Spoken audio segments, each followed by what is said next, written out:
لما تلاقي شاب في عز شبابه ماسك منصب وكيل وزارة، مستقبله بيلمع والفلوس والدنيا فتحت له إيديها على الآخر، وفجأة وبدون أي مقدمات يرمي كل ده ورا ظهره، يقلع البدلة ويجري على حتة صحراء ناشفة في وادي النطرون عشان يلبس الخيش والجلابية السوداء. يبقى لازم تقف وتسأل نفسك، هو إيه اللي حصل بالظبط؟ وإيه السر اللي يخليه يبيع الدنيا عشان يدخل التاريخ من أوسع أبوابه؟ عشان نفهم القصة من أصلها لازم نرجع بالزمن لسنة 1967، وبالتحديد يوم 10 نوفمبر في قلب محافظة أسيوط. اتولد طفل عادي جدا في عيلة بسيطة، بس الطفل ده من يومه وهو جواه سر عجيب. من وهو صغير عينيه مش على اللعب ولا على هيصة العيال في الشارع زي بقية العيال، عينيه كانت مرفوعة على المسبح وريحة البخور في الكنيسة. لسه بيشق طريقه في الحياة، يترقى المنصب زي ده وفي أرقى مناطق الجيزة والقاهرة، منصب يخلي أي حد يفتري ويتغر ويشوف نفسه على خلق الله، فلوس ونفوذ وسلطة ومستقبل طالع للسما. بس أبونا بطرس ما كانش في دماغه كل العك ده خالص. في الوقت اللي زمايله في الوزارة كانوا بيسافروا ويسرحوا في الترقية والعربيات والمناصب، هو كان بيعمل حاجة تجنن أي حد. يخلص شغله في الوزارة بالنهار، وبدل ما يروح يقعد على القهوة أو يخرج مع أصحابه، ياخد بعضه بالليل ويتسحب ويروح الكلية الإكليريكية في القاهرة 2 كاملين، سنة 92 وسنة 93. عايش حياتين متناقضتين تماما، بالنهار مسؤول حكومي وبالليل طالب علم لاهوتي، يقعد بين مئات الكتب العقائدية والطقسية، بيشرب كلام ربنا والآباء زي المية. مش بس كده، ده كمان كان خادم شعلة نار في كنيسة العذراء بعين شمس، يخدم ثانوي ويخدم شباب ويقعد مع العيال في المدارس الأحد يزرع فيهم محبة الإنجيل.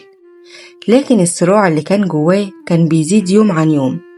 البدلة بقت خانقاه والكرسي المريح بقى حاسس ان هو شوك. الصوت الداخلي كان بيكبر جواه زي النار، تعالى ورايا وتعلم مني، لحد ما جت اللحظة اللي فيها القرار اتاخد بدون رجعة. يوم 4 ديسمبر 94 ده التاريخ اللي اتكتبت فيه شهادة ميلاده الحقيقية.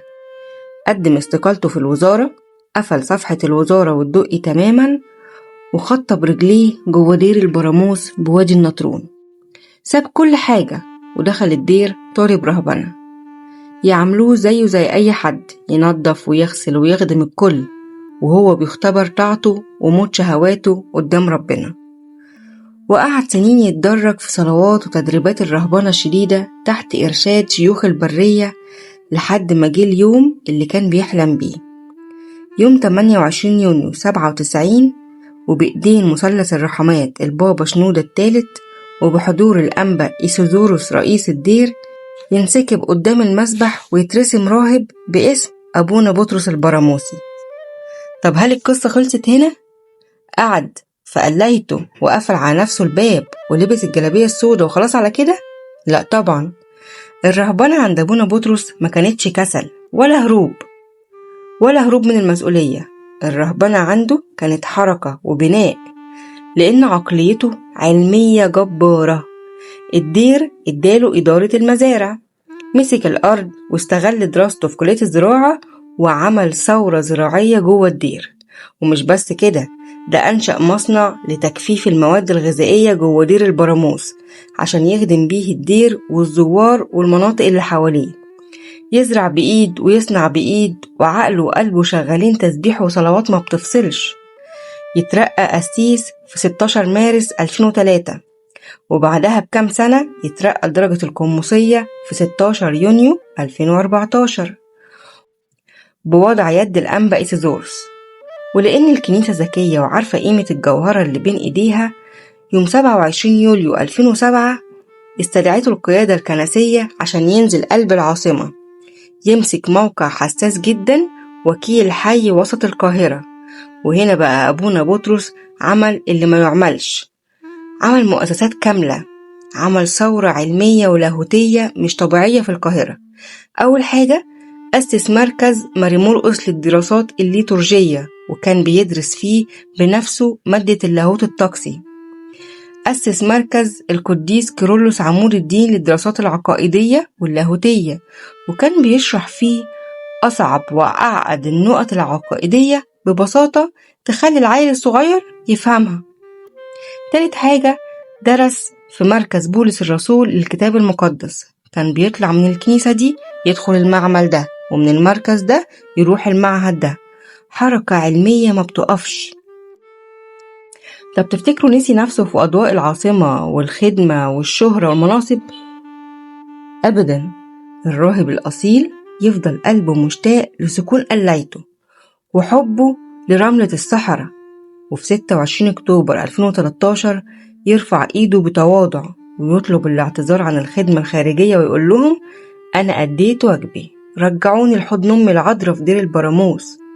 ورجع أبونا بطرس للبراموس، وهناك ولأن حكمته وثقافته وثباته الانفعالي كانوا يوزنوا جبل، اتكلف بملف من أصعب الملفات: استقبال كبار الزوار والوفود الرسمية والإسلامية اللي بتزور الدير من قبل الدولة. كان هو الواجهة المشرفة الشيك الفهمة، بينشر الحب والسلام ويوصل الفكر المسيحي الأرثوذكسي بمنتهى الرقي والوقار. تعالوا بقى للتقيلة، الجانب اللي خلى الراهب ده يعمل بوم في الوسط الأكاديمي والعلمي في مصر كلها. أبونا بطرس ما اكتفاش برسامته ولا بخدمته، ده تعمق في أعماق التراث والمخطوطات القبطية القديمة المدفونة تحت تراب السنين في أرفف الأديرة. بقى باحث قدير في معهد الدراسات القبطية بالقاهرة، ومقالاته الأسبوعية والدورية بقت تنور مجلة الكرازة وجريدة الجمهورية، وبقت أبحاثه مرجع لكل طالب علم ومؤرخ.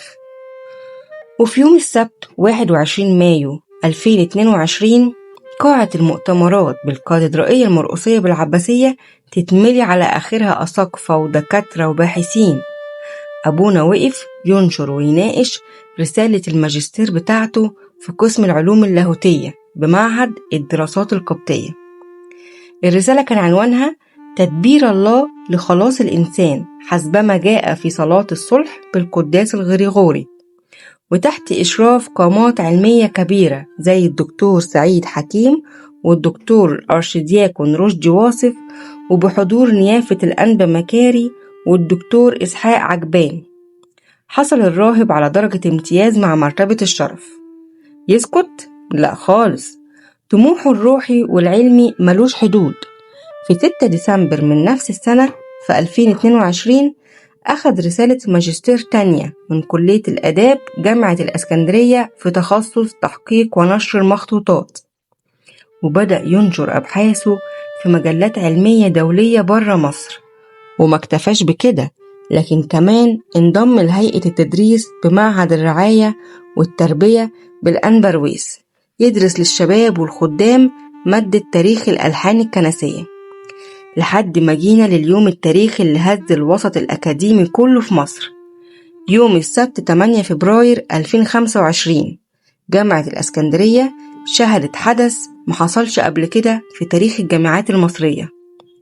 أبونا القمص بطرس البراموسي وقف يدافع عن رسالة الدكتوراه بتاعته اللي كانت بعنوان شرائع الزواج والطلاق في قوانين فرج الله الأخميمي، دراسة ونشر الجزء الثاني من مخطوط مجمع قوانين مدون سنة 1357 ميلادية.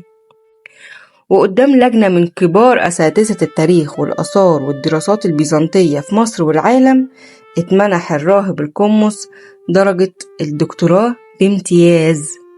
والتاريخ سجل اليوم ده بأسطر من ذهب، لأنها كانت أول درجة دكتوراه تمنح في تاريخ الجامعات المصرية كلها في تخصص تاريخ الأقباط. واللجنة وصت بطباعة الرسالة، وأعلن أمين عام اتحاد المؤرخين العرب انضمام أبونا رسميا للاتحاد. تخيل معايا كده، راهب عايش في قلاية بسيطة في عمق الصحراء، بس عقله بينور أكبر الجامعات في مصر والعالم كله.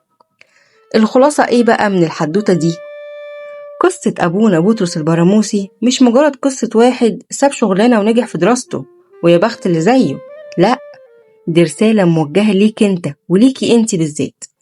وانت بتتفرج دلوقتي، ربنا لما بيطلب منك حاجة أو بيحطك في تجربة أو بيطلب منك تضحي بخطية أو بحاجة في الدنيا، ما كانش هياخد منك عشان يحرمك، ده بياخد القليل والزائف اللي في ايدك عشان يديك الكنز والأبدية اللي عنده. الراهب ده ساب منصبه في الوزارة، فربنا خلاه صاحب أكبر قيمة علمية وروحية في تاريخ الكنيسة والجامعة. فالسؤال اللي بيسأله لك النهاردة هنا في سرك كده، ايه الحاجة اللي معطلاك عن ربنا وخايف تضحي بيها؟ لو الحكاية دي لمست قلبك وعلمتك درس في التضحية والرجاء، قول معايا: يا رب استخدم حياتي لمجد اسمك. وما تنساش تدعمنا بلايك وشير واشترك في قناة حكاية قديس وفعل الجرس عشان توصل أول الحدودة دايما عندك أول بأول.